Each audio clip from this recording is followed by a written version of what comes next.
Welcome, everyone, to the C-Suite Sales and Marketing Perspectives podcast. I'm Steve McDonald, your host, and today we've got a very special guest with John Lamb. Now, John, you're the Chief Marketing Officer at Elo, and I'll let you explain a little bit more about who Elo is. But one of the great things about this podcast is it takes leaders at the C-suite level that have been part of the leadership for team with their companies and teams for years, and you're going on 17 years in the leadership capacity inside of different companies. And it's that level of thinking that we love to bring on that solves the challenges that as B2B companies that we're facing today. And there's a lot of them, right? So I love that we were on and we're talking here, and we're going to be talking about how sales and marketing alignment starts long before revenue, right? Like the relationship and how that gets started, how it gets framed affects every part of the go-to-market strategy. And so we're going to be dissecting that here today.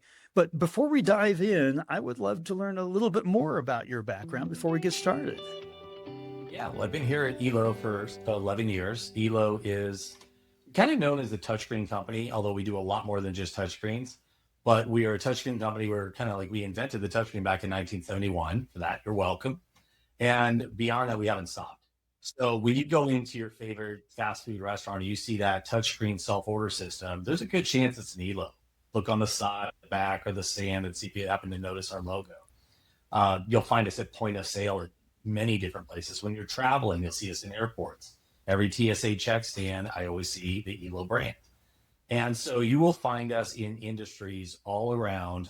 Anywhere there is a touchscreen, it could be an Elo. We like to say Elo is everywhere because we kind of are. Well, good. Well, here's what I'd love to do. Since the dawn of time, there has been an alignment issue between sales and marketing.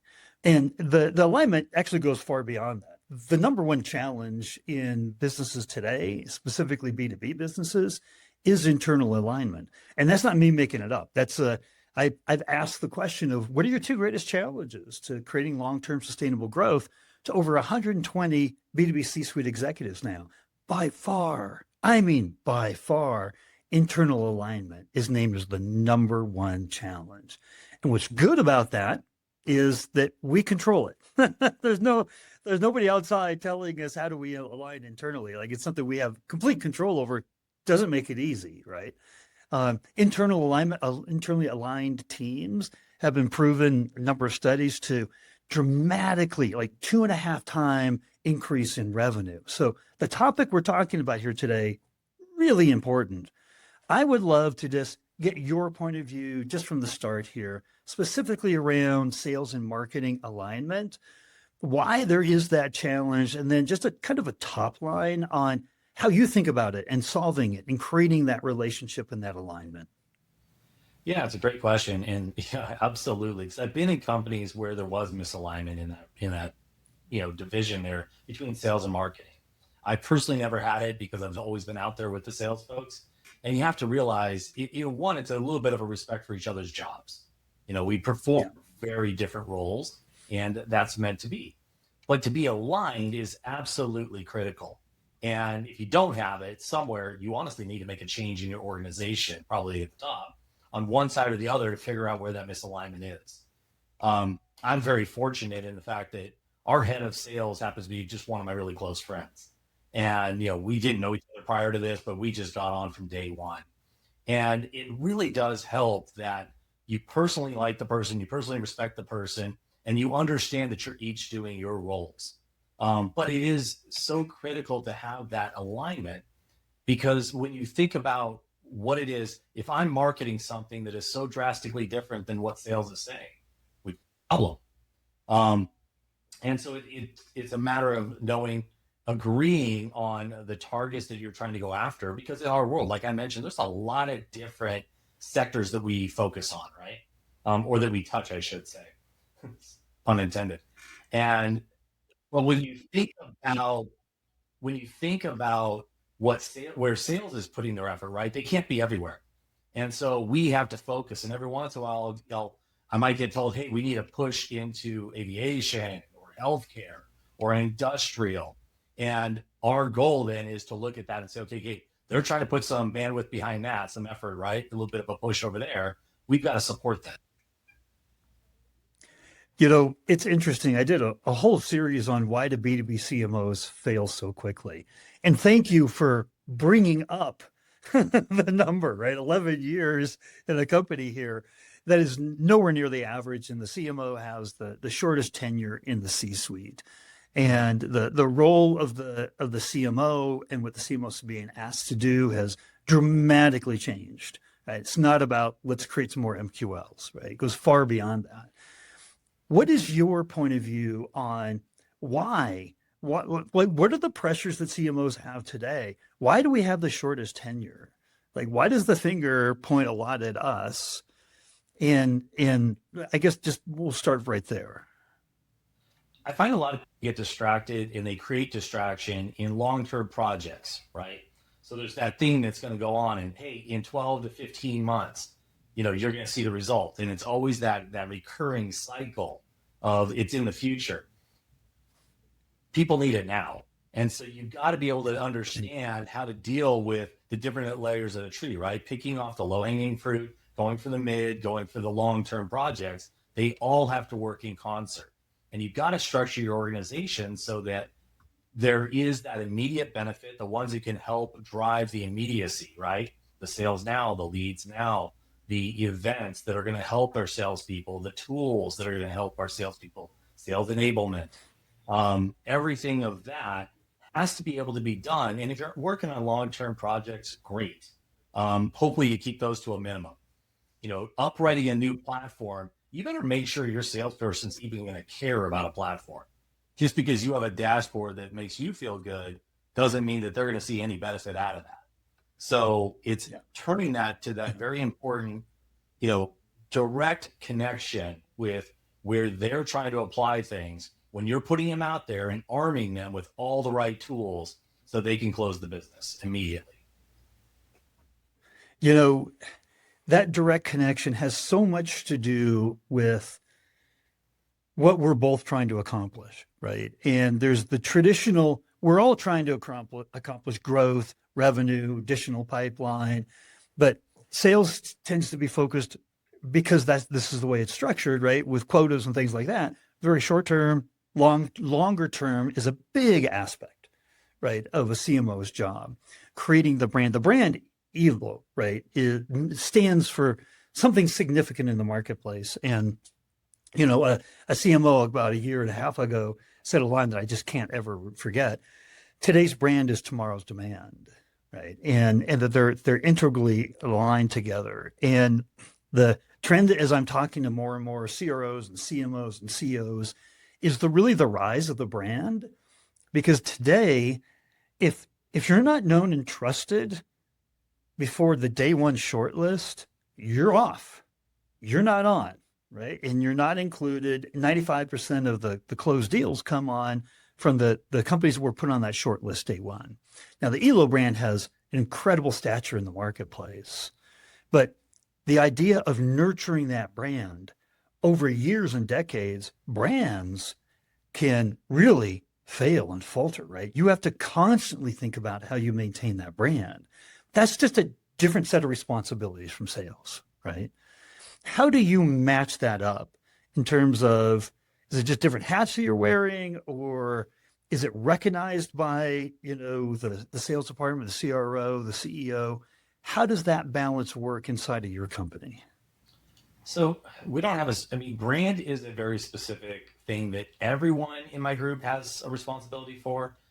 Even if their main responsibility is demand gen or the opposite side, they're creative, which you would think is entirely about brand, but it's not entirely about brand. So brand is sort of like that overlying umbrella to everything. And I think you have to apply a certain amount of time, no matter what, towards the brand, but also realizing that brand is the continual effort over a long period, right? It's not a project that's 12 to 15 months away. It's not an immediate thing. It is just a recurring, keep funneling it in there, a little bit here, a little bit there. And over time, you build the brand. In our case, 55 years, right? This brand was a great brand when I got here, and it's an even better brand today. When you think about some of those other elements, the sales enablement has elements of the brand in it. Everything, the way we speak, the way we talk about it, how we show the product, the consistency kind of holds the brand together. But then separately from that, you obviously are trying to create an immediate demand, because if it's a sales enablement, it's right in front of a customer at that minute. I think you just made an incredibly important point, which is lots of times, like the board and the rest of the C-suite, you can look at it as two separate jobs, right? Near-term pipeline development, brand development. And they're not two separate jobs. They overlap dramatically, like your point about how it's embedded within even sales materials, how proposals are put together, how the actual pitches are made, right? The brand is ever present, and the brand is actually a part of it. That's the experience that you get.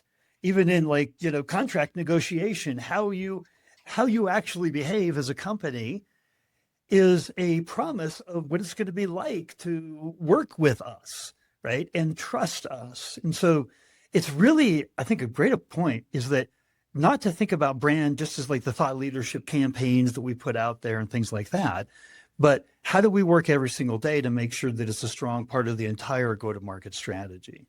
That's a really big takeaway. So here's the next question is, trust is one of the hardest things. At the beginning of the year, Forrester came out, big prediction for this year, which was trust is the currency. To get into the deal, keep the deal, right? Retain customers. It's all about trust. And I'm going to give you one stat that shows where trust stands today in the world of B2B. It was out of the most recent Edelman Trust Barometer. 67% of 32,000 respondents think that guys like you and I are misleading. In fact, 67% think we are being intentionally misleading. That is the status of how we are trusted today. No matter how we operate individually, we're lumped into that group, right? So known and trusted before the day one shortlist, how do we create trust today in an environment that distrust is going up and up and up? It was, I think, 61% in 5 years ago. So it keeps going in the wrong direction. What do we do about that? Well, I mean, obviously, in some cases, in our case, we're starting with a company that's got 55 years of heritage, and we built up a lot of trust. So we are someone that is going to be there. If you buy it today, we're going to be there a year, 2 years, 3 years type thing. We're not just going to sell it and run type approach. And I think that every one of us has probably procured something, and hopefully not too big and not too costly, that you're procuring for your business, whether it be a platform or something like that. And then as soon as you got done buying it, you're sitting there trying to make these connectors work inside the company, right? Like trying to connect it over to your CRM or trying to connect it to something else. And you can feel, okay, great, I wish I hadn't. That's one of those things. It's like it sits on our mind all the time, of our own experiences with things that honestly proved out to be not trustworthy. Trust is something that once you get it, you got to keep it. Our goal and our job is to not just get in the door with one product, but once we get in, then we call it, go in and go deep. We want to basically kind of get in the door, prove ourselves, and then where else do you need another interactive solution? And again, if we go in on, say, quick serve restaurants and it's a self-order kiosk, great. Now let's get over to the kitchen displays after we've proven ourselves. Let's get over into the point of sale. We can go into things, even time blocks or specialty systems as well. So you talked about in our previous call, guided buying experiences and building trust through process. What did you mean by that? So, part of our sales approach is we don't just send in, one salesperson to help get the job done. There's going to be a team. Our product is part of a solution. It's never the entire solution. At minimum, you're going to need software, right? Which means connections. You might need certain things, stands, bolts, mounts, whatever it is. Could be stuff that we supply. It could be stuff that you have to procure, that has to be thought about separately. And we have a wealth of partners out there that can help. It could be the installation or, connecting it to internet. How are you going to deal with that? We're asking a customer that probably has a footprint, if you will. So you think back to, I think back to one of our customers. They have over 7,000 locations. They put in 30,000 kiosks.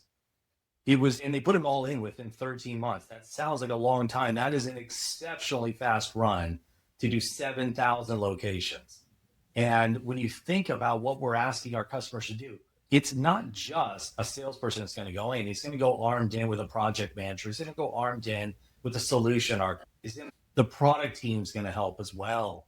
And so it's part of an entire, solution set, a team that's going to go in to make sure that the product not only gets just sold, but gets installed, gets supported, and make sure it serves its purpose.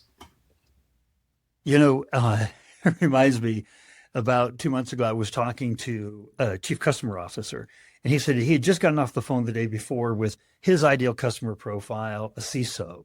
And that gentleman had just gone through, the CISO had just gone through an evaluation on their tech stack that they were adding, and they'd put out RFPs to 14 different companies. And he said, every single one of them checked every box, right? Every box that we asked, can you check this one? Every single one of them checked every box. And he said, all I wanted to know is what it was going to be like to work with you after I hire you. And what you just explained there was a support system, right? To make sure that you're not just selling screens, right? You're selling an entire solution, and you're there when something goes wrong, which 7,000 installations, I can only imagine, right?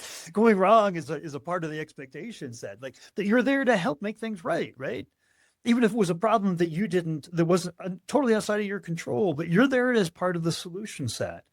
And I think we need to think about that. That's one of the most important parts of the experience in building the trust, is that we're there, right? Yeah.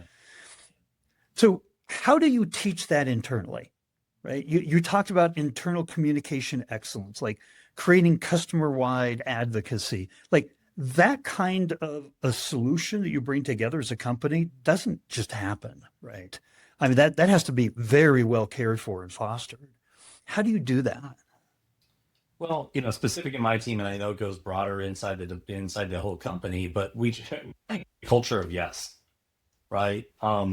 You say yes more than you say no.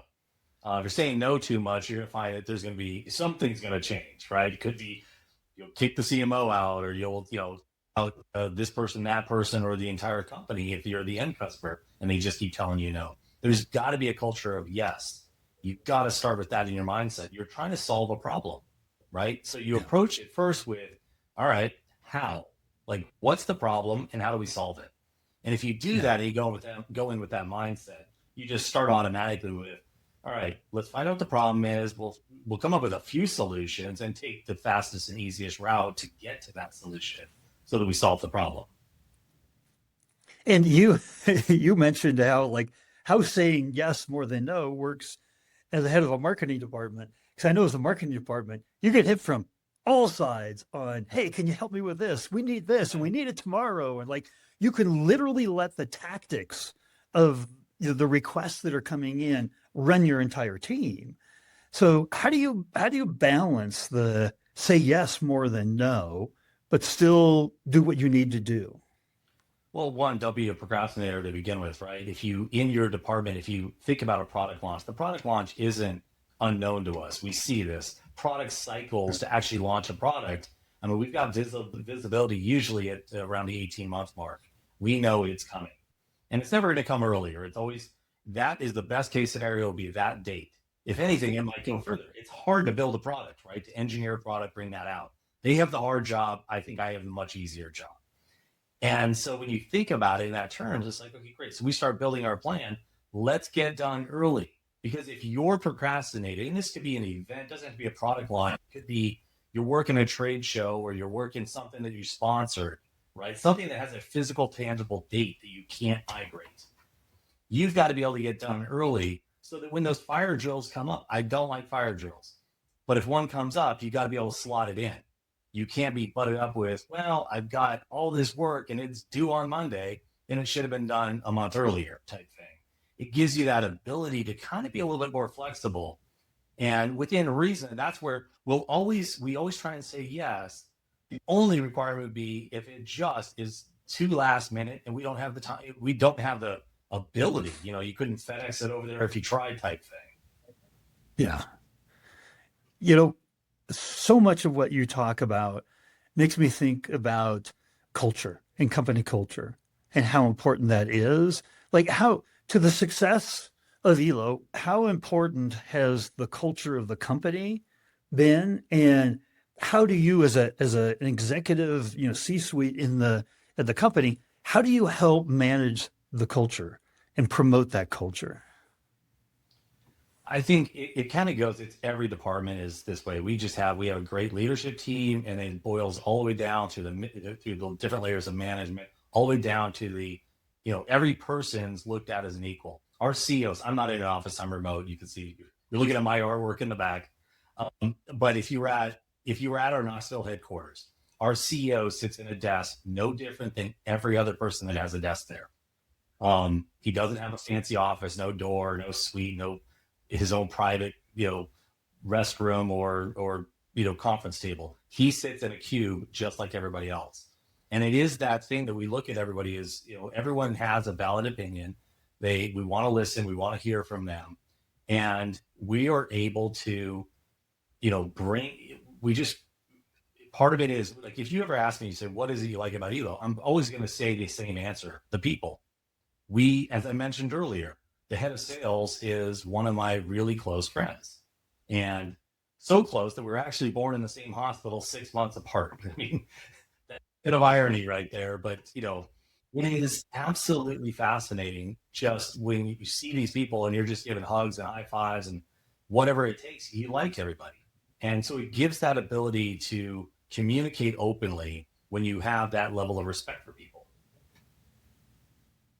So I'm going to throw a curveball in here. And I was reading recently the report that Forrester put out a couple of years ago. They did a big customer obsession study, and they found that only 3% of companies are truly customer obsessed.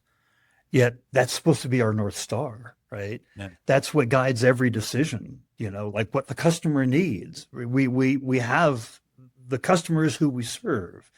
And so first off, just reaction to that, only 3% of companies are customer obsessed. But are you truly in a customer obsessed company based on the actions the company takes? And what are those kind of actions that help all the way through, the success that you've had? How do you connect customer obsession with success of the business?